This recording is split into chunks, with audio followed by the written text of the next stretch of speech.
Good morning. আমাদের সোম থেকে শুক্রবারের গীতা অনুশীলন, গীতা চর্চা, আমাদের এই যে সময়টাতে সবাইকে স্বাগত। আমি চলে এসেছি আমাদের প্রতিদিনকার সময়ে। তোমরা যারা যারা আসতে পারছো আমাকে একটু জানাও।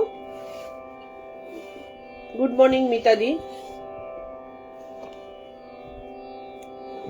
কালকে মিতাদির ওইটা বুঝতে পারলাম না, তুমি অন্য কোনো একটা নাম্বার থেকে কি তুমি ঢুকেছিলে? বললে মিতাদি, আমি বলছি গুড মর্নিং পলি। আমি ওটা বুঝতে পারলাম না ঠিক।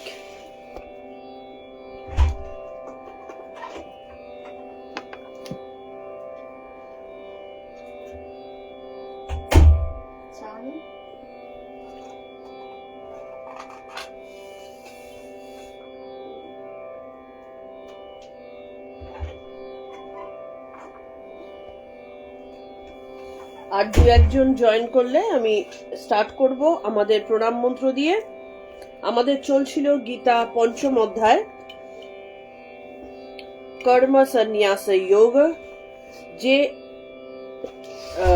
চ্যাপ্টারে বেসিক্যালি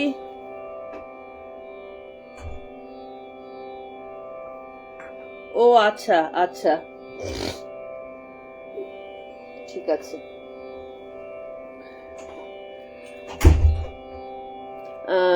কর্ম সন্ন্যাস যোগ, এই যে চ্যাপ্টারটা, এই চ্যাপ্টারে বেসিক্যালি কি বলা হয়েছে এটা নিয়ে অনেক সময় কনফিউশন থাকে। এই চ্যাপ্টারে বেসিক্যালি ভগবান কর্ম সন্ন্যাস ও কর্ম যোগ দুটোর মধ্যে পার্থক্য বুঝিয়েছেন। কর্ম সন্ন্যাস কাকে বলে বা কর্ম ত্যাগ কাকে বলে, কখন কর্ম ত্যাগ করা যায়, কে কর্মত্যাগের অধিকারী, এই জিনিসগুলো তিনি বুঝিয়েছেন।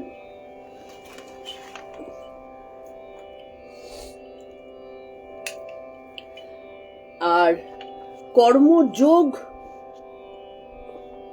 কখন করা যেতে পারে, মানে কর্ম সন্ন্যাস, আমাদের কর্ম সন্ন্যাসের দিকে যাওয়া উচিত না কর্মযোগের দিকে যাওয়া উচিত, দুটোর মধ্যে পার্থক্য কি, একই কাজ কিভাবে একটা মানুষকে কর্ম সন্ন্যাসের দিকে নিয়ে যেতে পারে আবার কর্মযোগের দিকে নিয়ে যেতে পারে, এইটার পার্থক্যটা তিনি বুঝিয়েছেন। সেই প্রসঙ্গে হয়তো একই কথা বহু রকম ভাবে তিনি বহুবার বলেছেন, কিন্তু মানে ওইটার প্রয়োজনীয়তা রয়েছে। তিনি একই কথা হয়তো বারবার বলেছেন, আমাদের হয়তো মনে হতে পারে যে কেন বারবার একই কথা শুনছি, কিন্তু একই কথা বহুভাবে না বললে কোন কথা কার মনের মধ্যে কিভাবে কাজ করতে পারে সেটা বোঝা যায় না।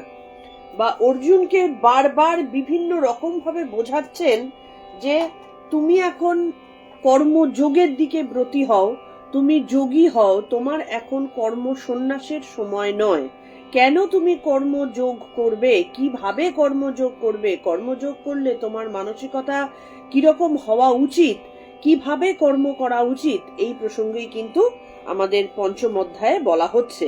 এখানে অর্জুন আমাদের সমগ্র মানব জাতির প্রতীক, যারা অজ্ঞানতার অন্ধকারে আমরা ভ্রান্তিবশত এমন অনেক কাজ করে ফেলি যা বেসিক্যালি আমাদের উন্নতির বদলে আরো অবনতির পথে নিয়ে যায়। আমরা অজ্ঞানতার অন্ধকার থেকে বেরিয়ে আসতে পারি না। তো সেই কারণে আমাদের বারবার বহু রকম ভাবে আমাদের বোঝার প্রয়োজন হয়, এবং ভগবান শ্রীকৃষ্ণ অর্জুনকে সেটাই করছেন। প্রণাম মন্ত্র দিয়ে আমরা শুরু করছি।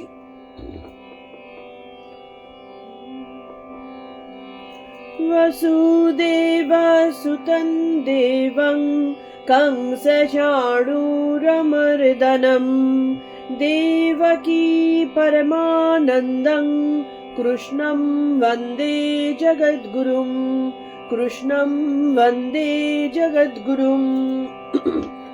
ওম শ্রী পরমাত্মনে নমঃ। श्रीमद्भगवद्गीता अथ पञ्चमोऽध्यायः।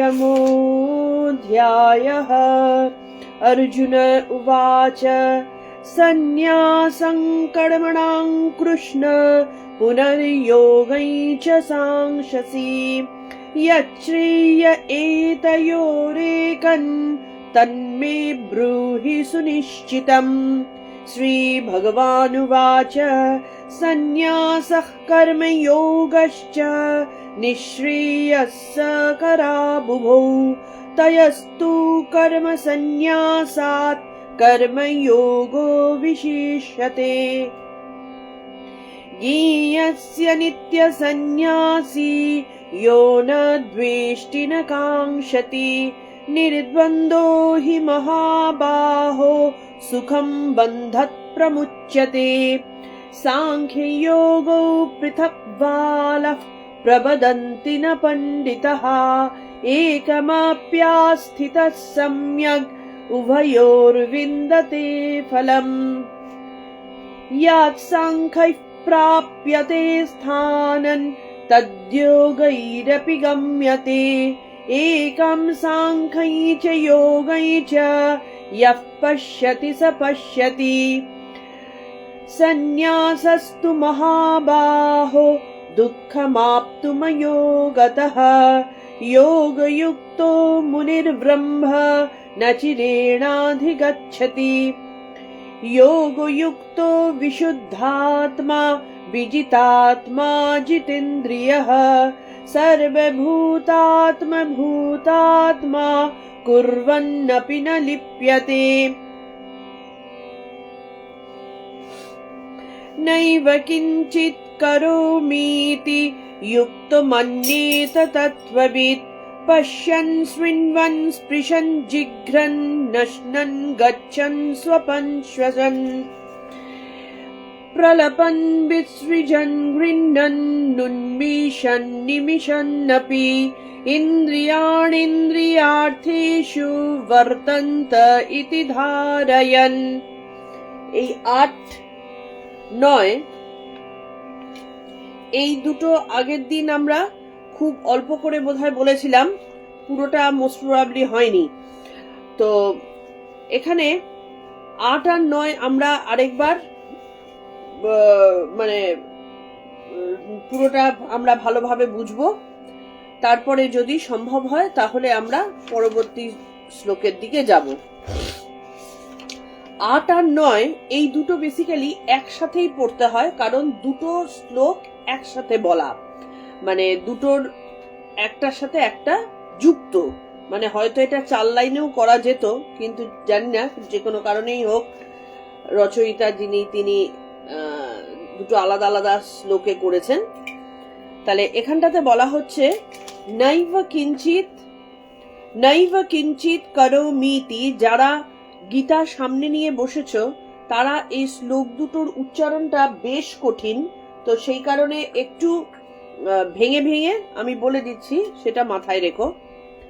নৈব কিঞ্চিত করোমিতি যুক্ত মন্যেত তত্ত্ববিৎ। এখানটাতে তারপরের যে মানে পরবর্তী যে লাইনটা, সেই লাইনটা কিন্তু একসাথে একটা ওয়ার্ডে রয়েছে, কিন্তু সেটাকে ভেঙে পড়তে হবে, না হলে মুশকিল।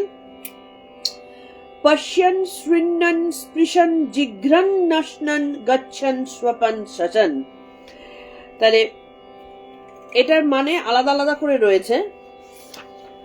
আমি এই শ্লোকগুলোকে আরেকবার করে আমি রিপিট করি, কারণ কেউ যদি সামনে গীতা নিয়ে বসো তাদের পড়তে সুবিধা হবে সেই কারণে।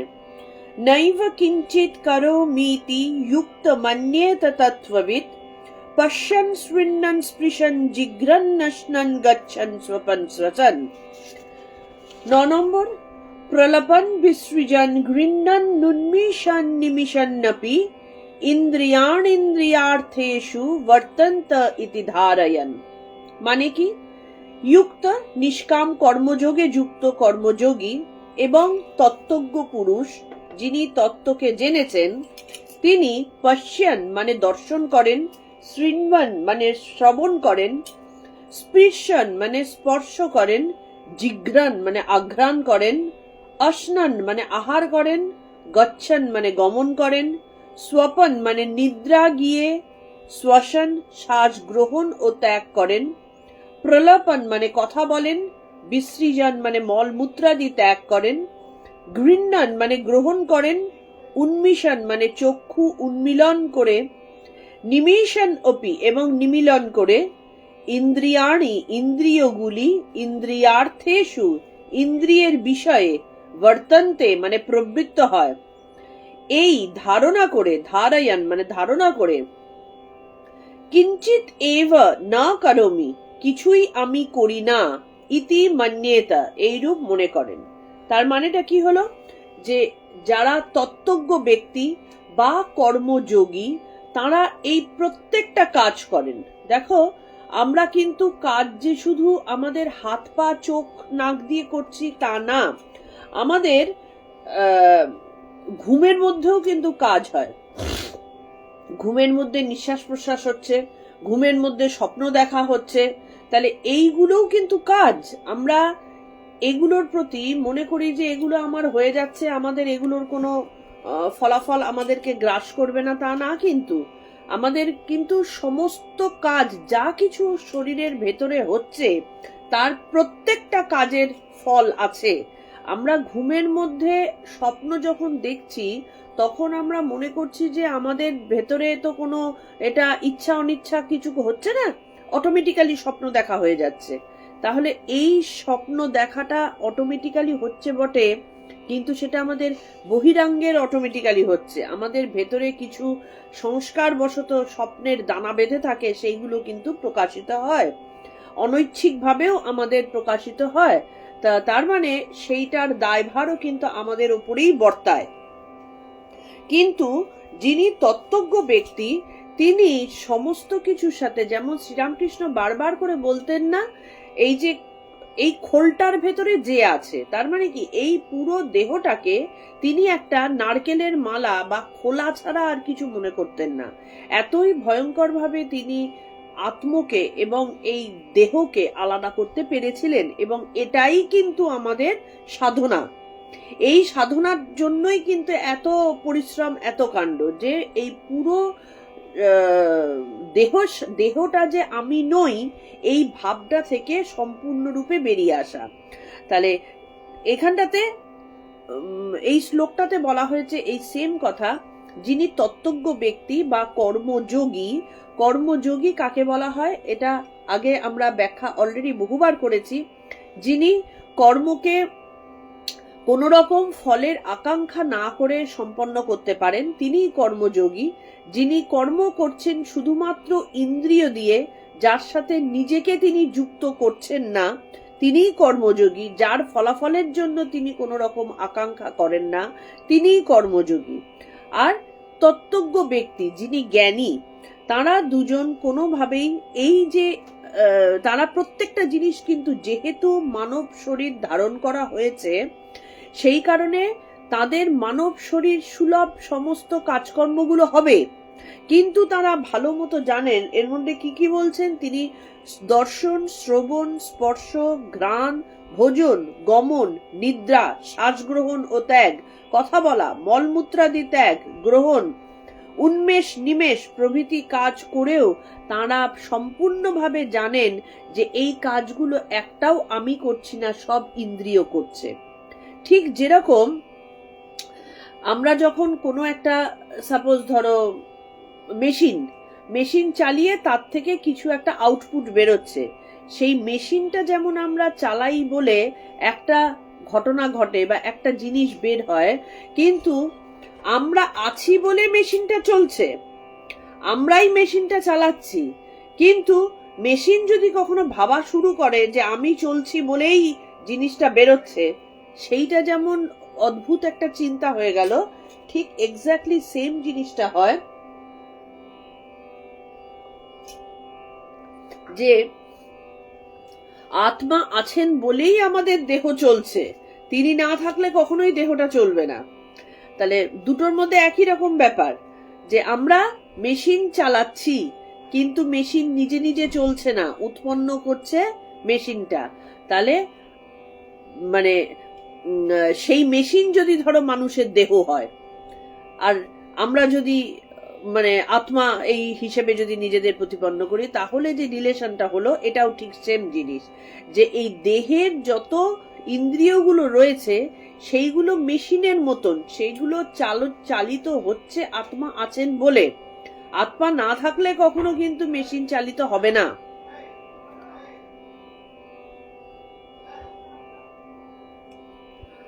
তো সেই আত্মার মাধ্যমে আমাদের সমস্ত কাজকর্মগুলো ইন্দ্রিয় করছে, এইটা তারা একেবারে ভালো মতো জেনে গেছেন।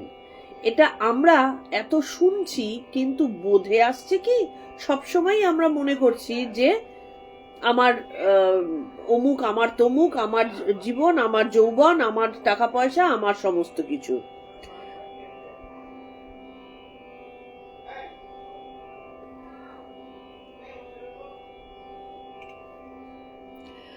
তো সেইটা তারা পরিষ্কারভাবে জানেন, এবং এইটাই হচ্ছে কর্ম কৌশল।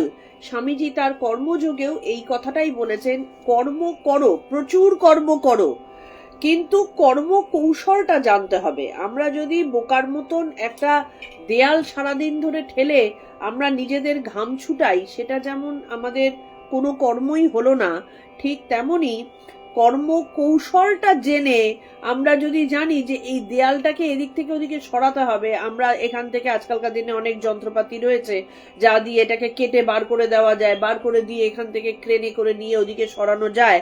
এই যে কৌশল, এই কর্ম কৌশলটা যদি জেনে যাওয়া যায়, তাহলে কিন্তু আমাদের কর্মের ফল আর কোনো রকম ভাবে গায়েও লাগে না, অথচ আমাদের যা উন্নতি হবার সেটা কিন্তু হয়ে যায়। কর্মযোগের এই তত্ত্বই হচ্ছে গীতার মূল তত্ত্ব, যে কর্ম যেন কোনো বন্ধনের কারণ না হয়। কর্ম কখনোই বন্ধনের কারণ হবে না। কখন? যখন কর্ম কৌশল জেনে কর্ম করা হবে। কর্ম কৌশলটা কি? আত্মাকে দেহ থেকে আলাদা করা, যে এই মেশিনের মতন এই ইন্দ্রিয়গুলো কাজকর্মগুলো করছে, আমি কিছু করছি না, আমি এগুলোর দায়ভার গ্রহণ করব না। তো এই বোধটা যতক্ষণ না হবে ততক্ষণ অবধি আমাদের কিন্তু কর্মফল ভোগ করে যেতেই হবে, সে ভালো হলে ভালো, খারাপ হলে খারাপ।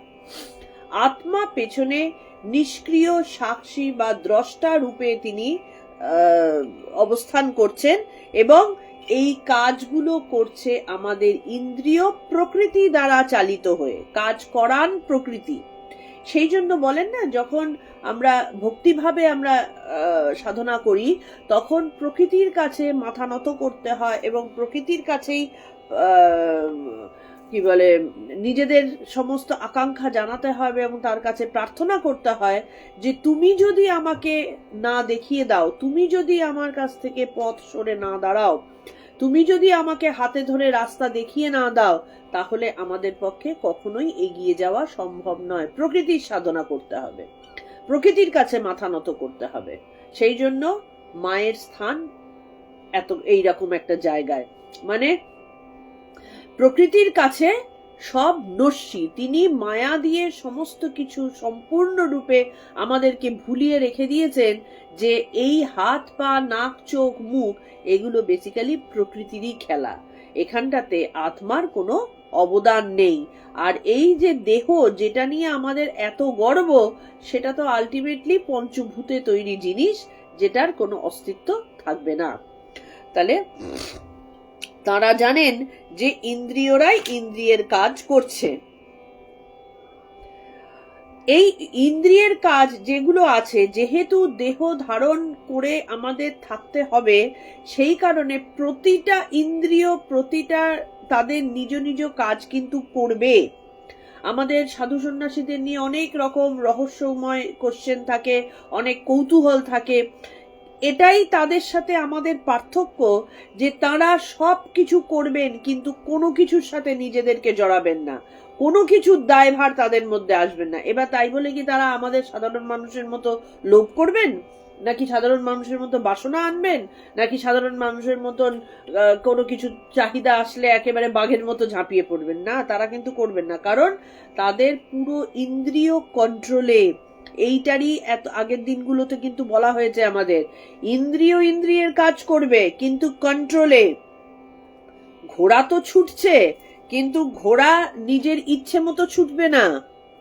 ইন্দ্রিয়ের কাজ, চোখ দেখবে, জিভ তার রসনা আস্বাদন করবে, গন্ধ তার নাকে আসবে, কিন্তু কন্ট্রোলে। আমি ওটা নেব না, ওটা দিকে তাকাবো না, এইটা আমার চোখের সামনে আসবে। এইভাবে তারা নিজেদের ইন্দ্রিয়কে একেবারে এতটা কন্ট্রোল করে রেখেছেন, তারা যেটা বলবেন ইন্দ্রিয় সেটাই করবে। এবার প্রকৃতি অনুযায়ী, মানুষের সংস্কার অনুযায়ী, জন্ম জন্মান্তরের প্রারব্ধ অনুযায়ী কিছু কাজ প্রকৃতি করতে থাকে, যেটার প্রতি তারা তখনও হয়তো অনেকে কন্ট্রোল করতে পারেন না, অনেক কিছুতে কন্ট্রোল করতে পারে না, কিন্তু তারা জানেন যে ওইখানটাতে আমার দুর্বলতা হয়ে আছে, তারা তৎক্ষণাৎ সেটাকে কাটার ব্যবস্থা করতে থাকেন। এই হচ্ছে সাধনা, যে তারা আইডেন্টিফাই করতে পারেন। আমরা কিন্তু আমাদের দোষ আইডেন্টিফাই করতে পারি না।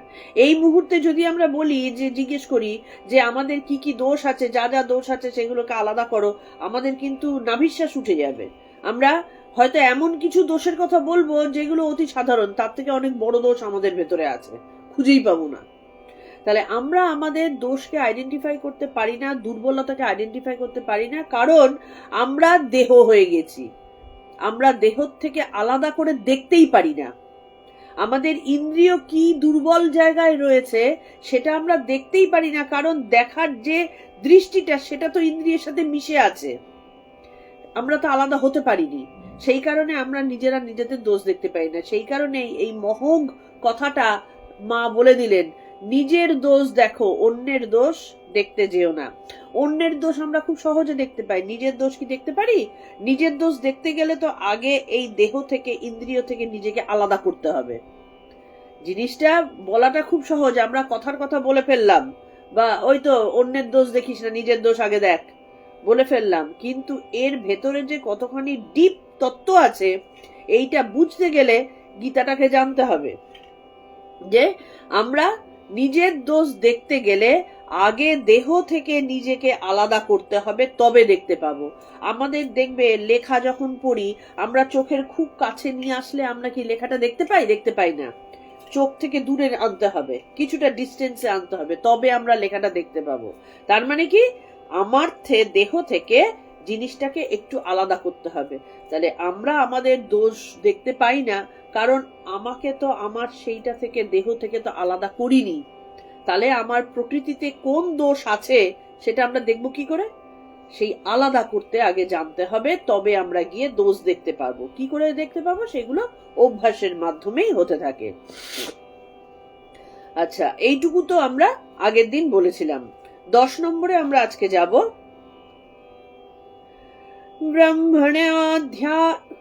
ब्रह्मण्याधाय कर्माणि सङ्गं त्याक्त्वा करोति यः लिप्यते न स पापेन पद्मपत्रमिवाम्भसा।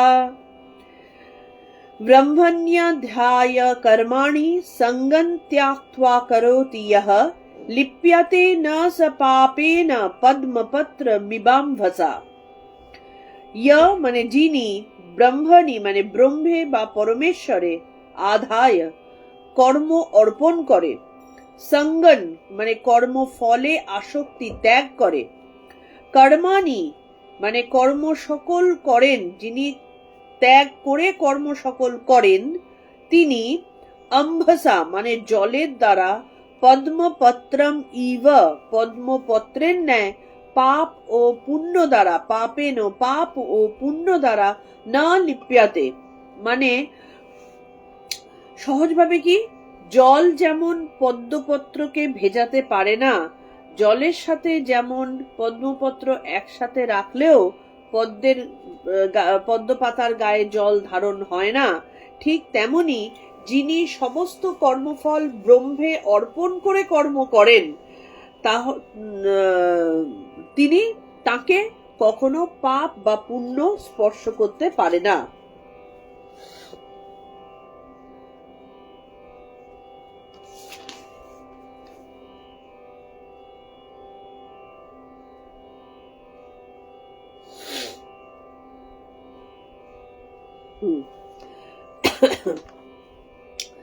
তাহলে এটার ব্যাপারটা কি হলো, যে আগের শ্লোকে যেমন বলা হয়েছে যে কর্মযোগের তত্ত্বকে যিনি জেনেছেন তাকে কোনো কর্মফল স্পর্শ করতে পারে না, কারণ তিনি জানেন যে কাজটা করছে যন্ত্রের মতো ইন্দ্রিয়, আমি কিছু করছি না, কোনো দায়ভার তার নেই।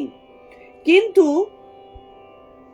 যিনি তত্ত্বজ্ঞান লাভ করেননি অথচ কর্মযোগ অভ্যেস করছেন, তার কি গতি হবে? তিনি তো তখনও জ্ঞানী হননি, তিনি কর্মযোগের মধ্যে আছেন। তিনি কি তার মানে কর্মে লিপ্ত হয়ে পড়বেন? তাহলে আমরা যদি মনে করি যে কোনো আমরা ধরো সমাজ সেবা করছি, আমরা কিছু গরিবের সেবা করছি, আমরা বিভিন্ন মন্দিরে দান করছি, হ্যাঁ, দরিদ্রকে খেতে দিচ্ছি, তাহলে আমি কি কর্মে লিপ্ত হয়ে পড়ব? আমি তো কর্ম করছি বটে, কর্মের মাধ্যমে আমি ভোগ থেকে বেরোতে চাইছি, তাহলে আমার কি গতি হবে? সেখানে বলছেন যে ব্রহ্মাণি আধায়, মানে সমস্ত কর্ম ব্রহ্মে অর্পণ করে যদি কোনো কাজ করা হয় ঈশ্বরের উদ্দেশ্যে, তাহলে তার কাজের কোনো পাপ বা পুণ্য তাকে স্পর্শ করতে পারে না। এবার ঠিক এখানে উদাহরণ দিচ্ছেন, পদ্ম পাতা জলে থাকলেও জল যেমন পদ্ম পাতাকে স্পর্শ করতে পারে না, ঠিক তেমনি এই কর্মের মধ্যে লিপ্ত থেকেও কোনো কর্মের ফল তাকে স্পর্শ করতে পারে না। তাহলে কাজ কিভাবে করব? আমি যা কিছু করছি না কেন, সেটা ভালো হোক কি মন্দ হোক, সমস্তটাই আমরা ঈশ্বরে অর্পণ করে তাঁর প্রীতির উদ্দেশ্যে। এবার ঈশ্বরে অর্পণ করতে গিয়ে কখনোই ঈশ্বরকে কিন্তু একটা মানুষের কাটা মাথা দেওয়া যায় না, কি অন্যায়টা দেওয়া যায় না, ঈশ্বরকে কখনো খারাপ দেওয়া যায় না। যদি সত্যিকারের ঈশ্বরে অর্পণ করে, এবার তো বলতেই পারে যে আগেকার দিনে ওই নরবলি দেওয়া হতো, অনেক তান্ত্রিক ফান্ত্রিক এরকম কিছু করে, তো তারা তাহলে কি করে? তারা কিন্তু বেসিক্যালি ঈশ্বরে অর্পণ করে না, তারা মনে করছে আমি ঈশ্বরে অর্পণ করছি, কিন্তু তাদের মধ্যে স্বার্থপরতা থাকে, তারা আত্মচিন্তনের কারণে আত্মার কিছু বিভূতির উদ্দেশ্যে তারা এই কাজগুলো করে। সুতরাং তাদেরকে ওই পাপের ফল পুরোটা গ্রহণ করতে হয়, বরং আরো ভয়ঙ্কর ভাবে গ্রহণ করতে হয়, এবং তারা আলটিমেটলি সম্পূর্ণভাবে মানে তাদের মানে দুর্গতিতে তাদের পড়তে হয়। কিন্তু যারা কর্মফল সত্যিকারের ঈশ্বরে অর্পণ করে কাজ করছেন, তাদের দ্বারা কোনো মতে খারাপ কাজ করা, অসামাজিক কাজ করা বা যে কাজের মাধ্যমে তার নিম্নগতি হতে পারে সেই কাজ হবে না, কারণ তিনি তো ঈশ্বরে অর্পণ করছেন ঊর্ধ্বগতিতে যাবার জন্য, ঊর্ধ্বগতি হবার জন্য। তিনি এমন সব সময় তিনি সচেতন থাকবেন। তাহলে আমাদের কর্তব্যটা কি? এবার এখানটাতে একটা কথা রয়েছে, হ্যাঁ, এখানে রয়েছে যে আমরা সংসারের সমস্ত কর্ম করব অনাসক্ত হয়ে, কাজটা যাই হোক না কেন। ঠিক যেরকম আমরা যখন কোনো আমাদের ভালোবাসার মানুষ, যার প্রতি আমাদের প্রবল প্রেম, সে যদি আমাদের হাজার খাটুনির কাজও দেয়, আমাদের কিন্তু গায়ে লাগে না। আমরা তার উদ্দেশ্যের জন্য সারাদিন ধরে আমরা কাজে ব্যস্ত থাকতে পারি এবং মনের আনন্দে সেই কাজটা আরো ভালোভাবে করতে পারি। হতে পারে সেটা আমার কাছে অনেক কঠিন কাজ, কিন্তু আমাদের একদম স্মুথলি হয়ে যায়, কারণ আমরা ভালোবাসা মানুষটার জন্য সেই কাজটা করছি। ঠিক তেমনি কাজগুলো যদি আমাদের শ্রেষ্ঠ প্রেমিক যিনি, তাকে দেবার উদ্দেশ্যে করি, তখন কোনো কাজই আমাদের কাছে কঠিন বলে মনে হবে না, কোনো কাজে আমরা পরিশ্রান্ত হব না, বরং সেই কাজ তার শ্রেষ্ঠত্বে পৌঁছাবে। কি হয় এখানটাতে? আত্মভোলা, মানে আত্মাকে ভুলে থেকে কাজ করা। এবং দেখবে যে কাজ আত্মাকে ভুলে থেকে করা হয়, মানে আত্মাকে ভুলে থেকে মানে এই জগতের থেকে মানে নিজেকে উঠিয়ে নিয়ে আত্মচিন্তিত, মানে আত্মাতে ডুবে থেকে, এটাকেই আত্মভোলা বলছি। আত্মাতে ডুবে থেকে, যেমন একজন বিজ্ঞানী যখন কোনো কিছু নিয়ে গবেষণা করতে থাকেন, তিনি পরিপূর্ণভাবে মানে আত্মবিস্মৃত হয়ে কাজ করতে থাকেন। তার কাজ হচ্ছে, কিন্তু তিনি কখনো এটা মনে করেন না তখন যে এইটা থেকে আমি কত টাকা পাবো, এইটা থেকে মানে আমার কত সুনাম হবে, এটা করেন না। কিন্তু তিনি পরিপূর্ণভাবে তার সমস্ত কিছু বিসর্জন দিয়ে, বহির্জাগতিক সব বিসর্জন দিয়ে তার মন প্রাণ ধ্যান ওই আবিষ্কারের দিকে ডুবে থাকে। এইটা মিলছে না কেন, এইভাবে ইকুয়েশনটা হচ্ছে না কেন, এইটা করলে এটার পরিপ্রেক্ষিতে কি বের হবে, এইটার মধ্যে তিনি ডুবে থাকেন। তখন কিন্তু তিনি নাওয়া খাওয়া ভুলে যান, এবং সেই কারণেই কিন্তু বিশ্বের শ্রেষ্ঠ আবিষ্কারগুলো হয়েছে। খেয়াল করে দেখবে, যখনই কোনো একটা বিষয়ে মানুষ তার নিজের চাহিদা পাওনাগুলোকে ভুলে গিয়ে সম্পূর্ণরূপে ডিভোটি হয়ে যায়, তখন কিন্তু সেই কাজের শ্রেষ্ঠত্ব বেরিয়ে আসবেই। এবং শ্রেষ্ঠত্ব যেই বেরিয়ে আসবে, অটোমেটিক্যালি সব কাজেরই তো ফল আছে, সে তুমি ফলত্যাগ করো আর না করো, তোমার কাজের ফল তোমার মধ্যে আসবেই। তুমি যখনই ভালো করবে, এবার কাজের ফলের জন্য যারা ব্রহ্মজ্ঞ ব্যক্তি, তারা কাজের ফলের আকাঙ্ক্ষা করেন না, কিন্তু ভালোটা তো ভালোই হবে। আমার মাকে তুষ্ট করার জন্য আমি পড়াশোনা করছি না, আমি পড়াশোনা করছি আমার পড়াশোনা করতে ভালো লাগে তাই, তো তার ফলে ভালো রেজাল্ট তো এমনিই হবে, কারণ আমি ভালোবেসে পড়াশোনা করছি। এবার ভালো রেজাল্ট যেই হলো, আমার মা আমাকে আদর করবেই, তো অটোমেটিক্যালি আসবে। কিন্তু আমি যদি মাকে তুষ্ট করব, সেই কারণে আমি এইটুকু পড়বো, মা যেন দেখতে পায় আমার পড়াটা, আলটিমেটলি মার তুষ্টি সাধনের দিকে যেহেতু পড়াশোনাটা হলো, সেই জন্য 100% ডিভোশন কিন্তু হলো না। তাতে করে কি হলো, যতটা আমি ভালো ফল করতে পারতাম সেই ফলটা আমার হলো না। তো সেই কারণে আমাদের অসীম ক্ষমতা কখন আসবে, যখন আমরা পরিপূর্ণভাবে নিজের চাহিদা, নিজের সমস্ত কিছু ভুলে গিয়ে ঈশ্বরের উদ্দেশ্যে সমস্ত কর্ম অর্পণ করে আমরা কাজ করতে পারবো, তখন আমাদের অটোমেটিক্যালি কাজগুলো ভালো হবে, এবং ভালো কাজ হলে তার ভালো ফল আসবে। যদিও আমার সেই ভালো ফলের কিছু আকাঙ্ক্ষা নেই, কিন্তু ভালো আসবেই, এমনি এমনিই হতে থাকবে। তো সেইখানটাতে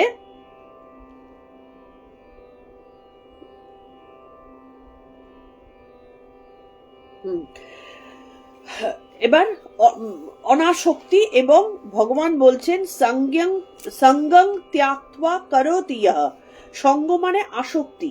তাহলে আসক্তি ত্যাগ করার ইয়েটা কি, যখন আমরা ক্রিয়াযোগের কথা বলবো, যোগী যিনি, তিনি কর্ম করছেন ক্রিয়ার মাধ্যমে, তিনি তার শরীরের প্রত্যেকটা চক্রে চক্রে তিনি যখন ক্রিয়া করছেন, তার মানে কি, প্রত্যেকটা ক্রিয়া করার সময় তার একটা বিভূতি আসে, তার একটা ক্ষমতা বাড়ে। তো সেইখানটাতে তার কোন রকম বিভূতি আসলো কি আসলো না, এই দর্শন হলো কি হলো না, এই দিকে তার কোনো ইয়ে নেই, মন নেই। তাহলে ওই বিভূতির সাথে, এবার বিভূতি আসলেই কি হয়, বিভূতি আসার সাথে সাথে বহুজনের কিন্তু এরকম বিভূতি আসে, দেখবে যারা এই যে তান্ত্রিক টাইপের লোক যারা, তাদের কিন্তু বিভূতিই তো আসে, যা দিয়ে তারা লোকের এই সমস্ত কাজকর্মগুলো করে। কিন্তু তাদের কি হয়ে গেল, সেই বিভূতি এসেছে, তারা জেনে সেটাকে এমন ভাবে তার চর্চা করা শুরু করলো, সে যে হিরে মণিমাণিক্যের সন্ধান পেত, সেখান থেকে সে পুরো সরে আসলো, এবং সেই বিভূতির কারণে যে কাজকর্মগুলো মানুষজনের সাথে করছে, তার ফল ভোগ তাকে করতেই হবে, তার অধঃপতন ঘটলো। তাহলে যে জিনিস, যখন আমাদের ক্রিয়াতে কাজটা কি হয়, কাজটা হচ্ছে যখন এই যে ইরা পিঙ্গলার মধ্যে দিয়ে যে প্রাণ যাতায়াত করছে, দুরন্ত প্রাণ, সেই দুরন্ত প্রাণকে টেনে এনে সুষুম্নার মধ্যে দিয়ে চালনা করে তাকে একেবারে সহস্রারে নিয়ে যাওয়া, প্রতিটা চক্রে চক্রে দ্বার খুলতে খুলতে যাওয়া, এটাই তো ক্রিয়ার কাজ। যাতে করে মন বলে আর কিছু থাকে না, মন যাতে ওই আকাশতত্ত্বে পৌঁছে যায়, একেবারে পরিপূর্ণভাবে যাতে তার লয় হয়ে যায়। তো এইটাই তো ক্রিয়ার কাজ। তাহলে এই যখন প্রতিটা চক্রে আসবে, প্রতিটা চক্রে চক্রে কিন্তু একটা করে বা দৃশ্যমান কিছু জিনিস আসবে, কারণ সেই আকাশ পথে যাতায়াত শুরু করেছে, তো যাওয়া শুরু করেছে বিশাল অনন্ত পথে। তাহলে সেইখানে বহু জিনিস দৃশ্যমান হবে, বহু বিভূতি আসবে, সেই বিভূতিগুলোর দিকে মনোযোগ না করে সেই এক পথে চালনা করা, এই হচ্ছে সঙ্গ ত্যাগ। সেই বিভূতির সঙ্গ আমি করলাম না। আর কি, যে সর্বকর্ম সমর্পণ, যখন প্রতিটা কর্মে প্রতিটা চক্রে মন দিয়ে দিয়ে চক্রের কাজগুলো করতে করতে সুষুম্না পথে যখন মন ধাবিত হচ্ছে, তখন কি ব্রহ্ম আকাশ, যেখানে আমাদের অনন্ত ব্রহ্মাণ্ডের একেবারে সহস্রারে গিয়ে মন স্থির করার যখন অবস্থা আসছে, তখন কি চিত্তের চাঞ্চল্য কমে যায় বলে প্রাণের প্রবাহ শুধুমাত্র চলতে থাকে। চিত্ত বলে কিছু থাকলো না, চাঞ্চলতা বলে কিছু থাকলো না, শুধু প্রাণ প্রবাহিত হতে থাকছে। এই অবস্থাটাকে বলা হয় সর্বকর্ম সমর্পণ। মানে ব্রহ্মকে অর্পণ করা হলো। কোন কর্ম? আমার যত জাগতিক কর্ম আছে, প্রাণ কর্ম আছে, মন কর্ম আছে, সব আমি এক জায়গায় দিয়ে দিলাম। এই হচ্ছে বহু বিভূতি আসা সত্ত্বেও তখন তাদের মধ্যে আর কোন রকম সেই বিভূতির সঙ্গও করে না, সে তার অধঃপতন ঘটার তো প্রশ্নই নেই। তার মন প্রাণের সাথে লয় হয়ে শুধু প্রাণ প্রবাহ চলছে, জাগতিক সমস্ত কিছু মিটে যাচ্ছে। এই হচ্ছে সঙ্গত্যাগ এবং ব্রহ্মে অর্পণ। মানে আমার প্রাণ ব্রহ্মে অর্পণ হয়ে গেল, আর কিছু থাকলো না। তাহলে আমিত্ব বলে সেখানে আর কিছু থাকছে না, এবং আমি কর্তা এই বোধও থাকছে না। তিনি জানেন যে ওই প্রাণ প্রবাহ চলছে, এখানটাতে আর আমি বলে কিছু নেই। আমির সাথে প্রাণ মিশে গেছে, আমি আলাদা, প্রকৃতি আলাদা। প্রকৃতি তখন তার যে খেলা, এই যে মনের খেলা তো প্রকৃতির খেলা, স্বভাবের খেলা প্রকৃতির খেলা, যা কিছু জগতে উথাল পাথাল হচ্ছে প্রকৃতির খেলা। তিনিই তো মানুষকে দিয়ে, প্রাণীকে দিয়ে, বিভিন্ন জীব জগতের সৃষ্টি করে তিনিই সমস্ত কিছু নাড়াঘাটা করছেন। কারণ প্রকৃতিই একমাত্র চঞ্চলতা সৃষ্টি করতে পারেন। এই চঞ্চলতা প্রকৃতি উন্মাদের মতন তিনি করে যাচ্ছেন যা খুশি দিয়ে। এবং আমার শরীর, দেহ, মন একসাথে মিশে গিয়ে আমি যেহেতু আত্মাকে ভুলে গেছি, আত্মার মধ্যে আমার সমস্ত জিনিসগুলো এসে, আত্মা যেহেতু বেসিক্যালি পুরুষ আর প্রকৃতির খেলা চলছে, পুরুষকে প্রকৃতি ভুলিয়ে দিয়েছেন। যখনই দেহ ধারণ করলেন পুরুষ দেহ ধারণ করে তিনি যখন ভেতরে তার মধ্যে ওই যে কি বলে আমাদের মানে যশের উপাধি, নামের উপাধি, অর্থের উপাধি, সৌন্দর্যের উপাধি, যৌবনের উপাধি, এই যে উপাধিগুলো তিনি যখন ধারণ করলেন, প্রকৃতি ঘুরিয়ে দিচ্ছে, কিন্তু নাকে দড়ি পরিয়ে ঘুরিয়ে দিচ্ছে। কিন্তু যে মুহূর্তে পুরুষ জানতে পেরে যাচ্ছেন, আরে আমি তো দ্রষ্টা, আমার তো কোনো কাজ নেই, প্রকৃতি আমাকে এরম ভাবে মায়ায় ভুলিয়ে দিচ্ছে কেন, তখনই পুরুষ প্রকৃতিকে আলাদা করতে পারলেন এবং প্রকৃতির সেই কাজকর্মগুলোকে আলাদা করতে পারলেন, মায়াকে আলাদা করতে পারলেন। তখন প্রকৃতি হাসতে হাসতে রাস্তা ছেড়ে দিলেন, আর তোমার সাথে খেলবো না, তুমি তোমার রাস্তায় যাও। তাহলে সেই কারণে তুমি যন্ত্র, আমি যন্ত্রী, এই কথা বারবার মনে করতে হয় এবং অভ্যাসের দ্বারা আমাদেরকে এই সাধনা করতে হয় যে আমি দাস, তুমি প্রভু, তুমি মা, আমি সন্তান। এই হলো ভক্তি পথে কর্মযোগের সাধন। ভক্তি পথের দ্বারা যখন নিজেকে সম্পূর্ণভাবে ঈশ্বরের কাছে সমর্পণ করে আমরা সাধনা করতে থাকি, তখন তা ভক্তি পথের সাধন হয়। কর্মকে যখন আমি সম্পূর্ণভাবে ঈশ্বরের পায়ে ঢেলে দিয়ে কাজ করছি, তখন কর্মযোগের পথে সাধন হয়। এবং জ্ঞান পথে আমি নিষ্ক্রিয়, আমি উদাসীন, আমার সাথে কোনো রকম ভাবে এই জাগতিক কোনো বন্ধন নেই, এই জিনিস যখন ভাবা হয়, তখন জ্ঞান পথের সাধন হয়। তার মানে কি, আলটিমেটলি সব একই জিনিস কিন্তু ভাবা হলো। জ্ঞানী যিনি জ্ঞান সাধন করছেন, তিনি মনে করছেন আমি নিষ্ক্রিয়, আমি আত্মা, আমি ব্রহ্ম, আমার সাথে আর কোনো কিছু রিলেশন নেই, আমি সে। এই সাধনা সে ভেতরে চর্চা করছে এবং মনে করার চেষ্টা করছে। যেমন আমরা যখন কোনো কারণে খুব ভয় পেয়ে যাই, দেখবে আমরা মনে মনে বলতে থাকি না, না এটা ভয়ের কিছু নেই, এটা আসলে আমার মনের ভুল, এটা কিন্তু আমি একটা অন্য জিনিস দেখছি, আসল জিনিস না। এই যে মনে মনে আওড়াতে থাকি, জ্ঞানী ঠিক সেই রকম ভাবে, জ্ঞান পথে যিনি সাধনা করছেন সেইভাবে মনে মনে আওড়াতে থাকেন। তিনি ভেতরে অনুভব করতে থাকেন আমি ব্রহ্ম, আমি নিষ্ক্রিয়, আমার সাথে জাগতিক কোনো কিছু বন্ধন নেই। যে সাধনা করছেন কর্মযোগী যিনি, তিনি মনে করছেন যা কিছু কর্ম করছি সব ঈশ্বরের প্রায় সমর্পণ করছি, আমার কোনো ফলাকাঙ্ক্ষা নেই, আমার সাথে কর্মের কোনো বন্ধন নেই, আমাকে কোনো কিছু ভাবে সেইটাতে লোভগ্রস্ত করতে পারছে না। সুতরাং কর্মী যিনি, তিনি ওই একই সাধনা করছেন, আর যিনি ভক্তিপথে সাধনা করছেন তিনি ভাবছেন যে তুমি যন্ত্র, তুমি যন্ত্রী আমি যন্ত্র, তুমি ঈশ্বর আমি দাস, আমি তোমার দাসানুদাস। এই চিন্তা করে করে সে সেই একই জিনিস, মানে আমিত্বকে ভোলা। আমিত্বকে ভোলা মানে অহম ভাব চলে যাওয়া। এই অহম হচ্ছে আমার ওপরের কিছু বিশেষণ, যা আমার ওপরে চাপিয়ে দেওয়া হয়েছে, বা আমি নিজে নিজেই চাপিয়ে দিয়েছি, হ্যাঁ, ভুলক্রমে আমি চাপিয়ে দিয়েছি। এই অজ্ঞানতা থেকেই যে এইগুলো আমি চাপাচ্ছি, এই অজ্ঞানতাটাই হচ্ছে আমাদের সমস্ত কিছুর পথের বাধা এবং দুর্বলতা। তাহলে একমাত্র তিনিই আছেন, আমি বলে আর কিছু নেই, এই জানার নামই জ্ঞান, বাকি সব অজ্ঞান। অনেক সময় তাদের কি হয়, এই যারা এইভাবে যারা নিজেদেরকে অভ্যাসের দিকে নিয়ে যান, এই যে মানে অনেক সময় প্রশ্ন আসে যে ঠাকুর বলছেন যে আমাদের মধ্যে অহম ভাব যতই আমরা সাধনা করি না কেন, অহম ভাবের একটা ফ্যাকড়া থেকেই যায়। সমস্ত কিছু নেই নেই নেই নেই, হঠাৎ করে একটা ছোট্ট করে কি যেন উপস্থিত হলো। অহম ভাব কিন্তু মানুষের শরীর থাকতে যায় না।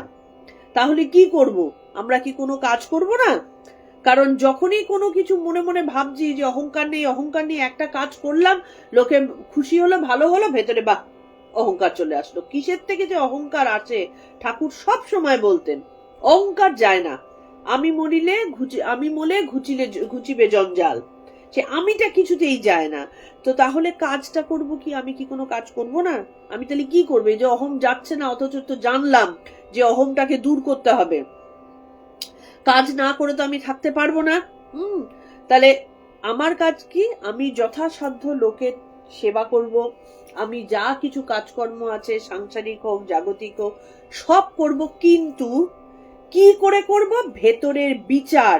বারবার ঠাকুর বলছেন না, বিচার দিয়ে সবকিছু করো, বিচারটাকে সদা জাগ্রত, বিবেক সদা জাগ্রত।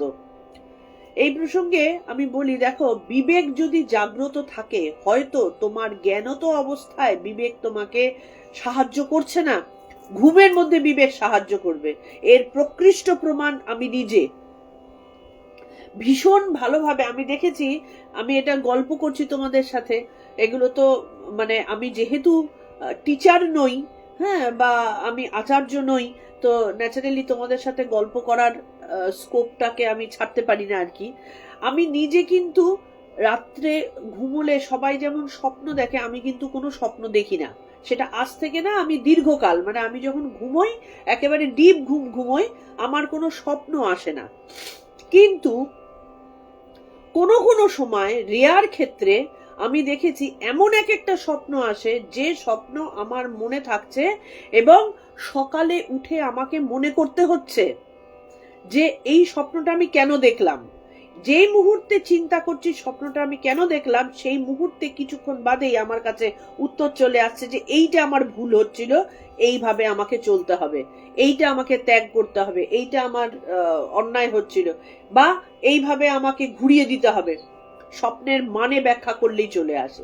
এটা একবার দুবার না, আমার জীবনের বহু মোড় ঘোরানোর কারণ এই একটা দুটো স্বপ্ন।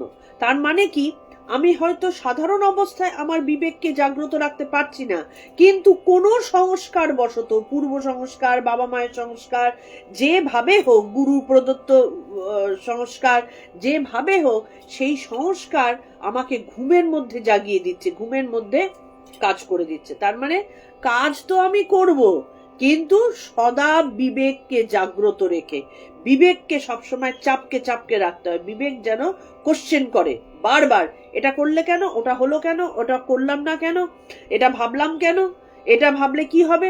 বিবেক সবসময় তোমাকে প্রশ্নের সম্মুখীন করে দেবে।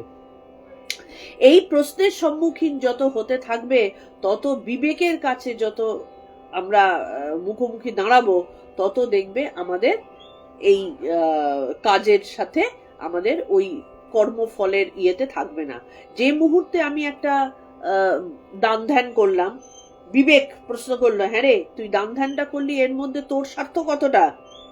সে যেই মনের মধ্যে প্রশ্ন আসবে, আমি ভাবতে বসলাম যে আমার স্বার্থ কতটা আছে, আমার পুণ্যের ফল লাভ চাহিদা করছি, আমি পুণ্যকে চাইছি, আমার যাতে সংসারে ভালো হয়। ঠিক আছে, সংসারে ভালোর দরকার নেই, আমার সংসারের কথা অত ভাবি না, আমি পুণ্য কাজ করতে চাই, হয়ে গেল আকাঙ্ক্ষা। না, সেটাও করলে চলবে না। তবে হ্যাঁ, অনেকে যেমন জিজ্ঞেস করে যে আমরা কোনো একটা কাজ করছি, আমি ঈশ্বরকে দেখতে চাই, তাহলে সেটাও কি আকাঙ্ক্ষা হয়ে গেল? না, ঠাকুর উত্তর দিচ্ছেন সেখানে, একমাত্র ঈশ্বরকে চাই এইটা আকাঙ্ক্ষাতে পড়ে না। এটা একটা আকাঙ্ক্ষা বটে, কিন্তু এটার কোনো ওই কর্মফল লাভ হয় না। ঈশ্বরের প্রতি দেখবার যে চাহিদা, সেটা আমাদেরকে শুভ দিকেই নিয়ে যায়।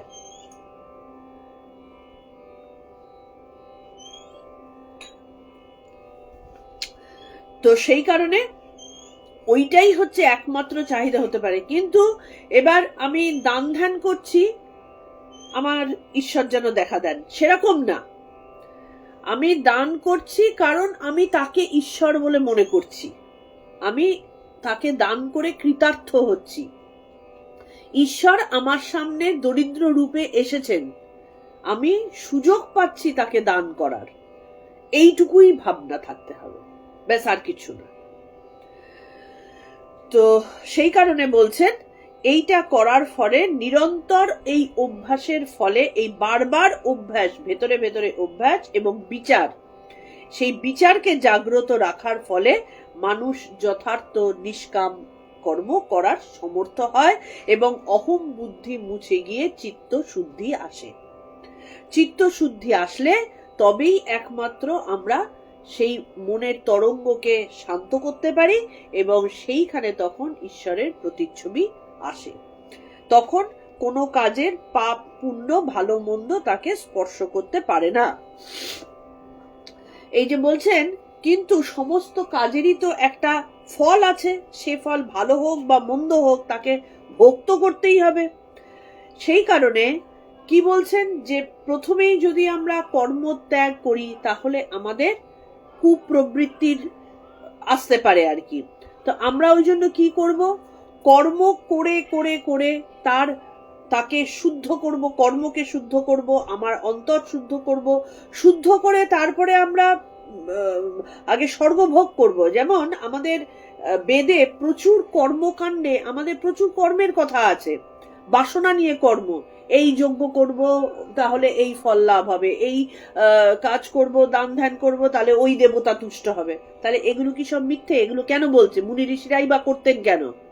কি বলছেন, এই কর্ম করো, বাসনাযুক্ত কর্ম করো, কিন্তু কর্ম করে করে, ভালো কর্ম, সুকর্ম করে করে করে করে তুমি আগে স্বর্গ ভোগ করে নাও, ভালো ফল ভোগ করে নাও, তখন তুমি দেখতে পাবে একটা সময় সেই ভালোত্বটাও বেসিক্যালি আর কোনো কাজের না। যেমন আমার মিষ্টি খেতে খুব ভালো লাগে, আমি মিষ্টি খাচ্ছি, প্রচুর মিষ্টি খাচ্ছি, আরো মিষ্টি খাচ্ছি, বিভিন্ন রকমের মিষ্টি খাচ্ছি, একটা সময় দেখবে সেই মিষ্টির প্রতি আমাদের বিরক্তি চলে আসে।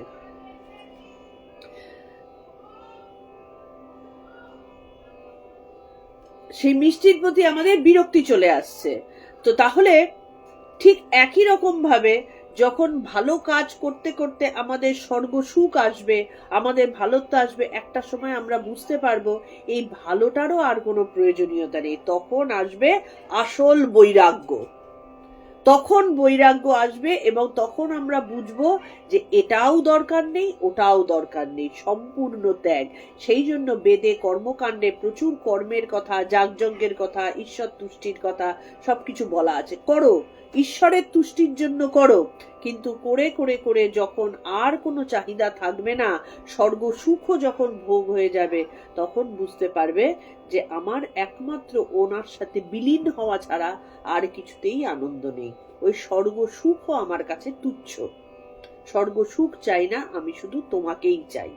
এই অবস্থা আসবে একমাত্র অভ্যাসের দ্বারা এবং কর্মযোগের দ্বারা। কর্ম করতে করতে কর্মযোগে যখন পরিণত হবে, সেই যোগ যখন চিত্ত শুদ্ধি ঘটাবে, তখন তার ফললাভ করে যখন আমাদের পরিপূর্ণভাবে আমাদের ভোগাকাঙ্ক্ষা শেষ হয়ে যাবে, বৈরাগ্য তখনই আসবে এবং তখনই আমাদের একমাত্র সেই মিলনটা হবে, প্রকৃতির সাথে পুরুষের মিলন এবং আমাদের সাথে জীবাত্মার সাথে পরম ব্রহ্মের মিলন। তো তার আগে যদি আমাদের এই কিভাবে থাকতে হবে, ঠিক যেরকম কর্মফল ত্যাগ করে করে যখন কাজ করে যেতে হবে, তখন পদ্মপত্রে যেমন কোনোভাবে জল ধারণ হয় না, বা জলের ছিটে পদ্মের গায়ে লাগলেও, যে পদ্মপাতার গায়ে লাগলেও যেমন সেটাতে পদ্মপাতার কিছু ক্ষতি হয় না, ঠিক তেমনি অন্য কোনো পাতায় জলের ছিটে দাও, কিন্তু 2 দিন বাদে পচে যাবে, পদ্মপাতায় কিচ্ছু হয় না, সারাদিন তো জলে রয়েছে। ঠিক তেমনি যিনি তত্ত্বজ্ঞ ব্যক্তি, যিনি কর্মের কৌশল যার আয়ত্তে এসেছে, তিনি যাই কর্ম করুন না কেন, কর্মফল তাকে কোনোভাবে গ্রাস করতে পারে না। তারা পদ্মপাতায় জলের মতন ভাবে জীবন কাটিয়ে দিতে পারে। তাহলে আজকে আমাদের 10 নম্বরটা হলো 8, 9 আগের দিন কিছুটা হয়েছে, আজকে পুরোটা হয়েছে। আজকে 10 নম্বর হলো, আগামী দিন আমরা 11 নম্বর থেকে আবার পড়া শুরু করব। আজকে আমাদের এইটুকুই। প্রত্যেকে হয়তো একই কথা, একই ধরনের জিনিস ব্যাখ্যা হয়তো হচ্ছে বলে বোর লাগতে পারে, যে কি একই কথা রোজ রোজ শুনছি, কিন্তু একই কথা বহু রকম ভাবে শুনতে শুনতেই আমাদের বিবেক জাগ্রত হয়। আমাদের বিবেক আসলে ঘুমিয়ে গেছে, আমাদের মানুষ সমাজে বিবেক ঘুমিয়ে গেছে বলেই কিন্তু মানে এত সমাজের আকাল শুরু হয়েছে আর কি। কারণ মনে হচ্ছে না এই কাজটা করলে ওর মনে কি হবে, এই কাজটা করলে সমাজের কি ক্ষতি হবে, এই কাজটা করলে আমার কতটা ক্ষতি হবে, এইগুলো কারণ মনে আসছে না, কারণ বিবেক ঘুমিয়ে গেছে। এই বিবেককে জাগ্রত করাই হচ্ছে এখনকার তপস্যা। বিভিন্ন শাস্ত্র দিয়ে বিভিন্ন কথা বারবার করে শুনে শুনে শুনে শুনে আমাদের ঘুমিয়ে যাওয়া বিবেককে জাগ্রত করার জন্যই আমাদের এত সাধ্য সাধনা। একমাত্র বিবেক জাগ্রত হলে তবেই কিন্তু আমাদের মনের মধ্যে আসবে, আরে আমি কি করছি সারা জীবন ধরে, এইটা কি করলাম, এবার তাহলে অন্যদিকে এবার টার্ন নেওয়ার সময় এসে গেছে। তো বিবেক জাগ্রত না হলে কোথার থেকে হবে? তো সেটাই আজকে আমাদের 10 নম্বরে বলা হলো। কালকে থেকে 11 নম্বর শুরু হবে। তোমাদের যাদের ভালো লাগছে তারা প্রত্যেকে প্লিজ প্লিজ প্লিজ নিজেদের পেজ থেকে শেয়ার করো, বারবার বলছি শেয়ার করো, যাতে সমাজের উপকার হয়, সমাজে বিবেক জাগ্রত হয়। ফোর্স করতে হয়, কিছু কিছু ক্ষেত্রে লোককে ফোর্সও করতে হয়। শুনে দেখো, দরকার হলে আমার সাথে শোনো, আয় আমরা দুজন একসাথে শুনি। 2 বন্ধু একসাথে গল্প করছি, কফি হাউসে বসে হয়তো গল্প করছি, দুজনে 2 বন্ধু একসাথে, একই কানে, একজন একটা কানে আরেকজন আরেকটা কানে তার দিয়ে শোনো না, দেখো না, তাকে 2 বন্ধুর সাথে সারাক্ষণ ওই কত পয়সা খরচা করলাম আর কিভাবে আমাদের সংসার চলবে এই সমস্ত আলোচনা না করে, যখন 2 বন্ধু 3 বন্ধু আমরা একত্র হচ্ছি, একসাথে শুনি। সবসময় একা শুনতে হয়তো ভালো লাগে না, একা চর্চা করা যায় না, একটা সাপোর্ট অনেক সময় লাগে। তো সেই সাপোর্ট আমরা 2 বন্ধু মিলে করি, 3 বন্ধু মিলে করি। চল আজকে আমরা 3 জন একসাথে বসে আমরা এই চ্যাপ্টারটা শুনি। এইভাবে ফোর্স করতে হয়, তবে না গিয়ে আমরা সমাজের কাজ করতে পারলাম। এক সোসাইটিতে রয়েছি, 5টা বউ মিলে বসে পুজোতে কি শাড়ি কিনবো, কি এবারের পুজোতে কি কি প্রোগ্রাম হবে, সবসময় সেই আলোচনা না করে কিছুক্ষণের জন্য 5 জন মিলে একজন চালিয়ে দাও, চল না দেখ এরকম হয়, চল শুনি, দেখি চল কি বলে, আমরা সবাই মিলে শুনি। এরকম ফোর্স করতে হয়, কারণ মানুষের তো বিবেক ঘুমিয়ে গেছে, তাকে তো ধাক্কা মেরে মেরে ওঠাতে হবে। তা ধাক্কা মারার দায়িত্বটা যদি আমাদের এই কজনের মধ্যে কজন নিই, তাহলে আমাদের তো ভালোই হবে। হতে পারে আমরা সকাম কর্মই করলাম, আমরা সকামই করলাম, কিন্তু সেটা ভালো কাজ তো করলাম। এই সকাম কর্ম করতে করতেই তো নিষ্কামের দিকে এগোবো আমরা। তারপরে না বিবেক জাগ্রত হবে যে এটা আমি কেন সকাম করব, এটা আমি নিষ্কাম করব। এইভাবেই তো বিবেক জাগ্রত হয়, এইভাবেই তো সমাজ উন্নত হয়।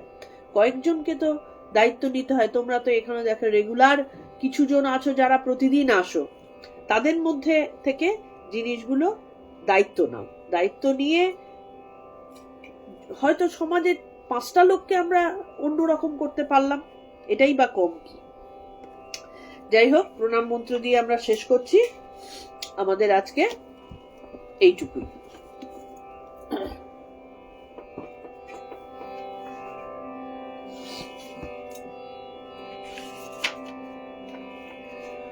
ओम तत्सदिति श्रीमद्भगवद्गीतासु उपनिषत्सु ब्रह्मविद्यायां योगशास्त्रे श्रीकृष्णार्जुन संवादे कर्मसन्न्यास योग नाम पंचमोऽध्यायः। ओम श्रीकृष्णार्पणमस्तु। ओम श्रीकृष्णार्पणमस्तु। ओम श्रीकृष्णार्पणमस्तु। ভালো থেকো সবাই, আনন্দে থেকো, গীতার মধ্যে থেকো।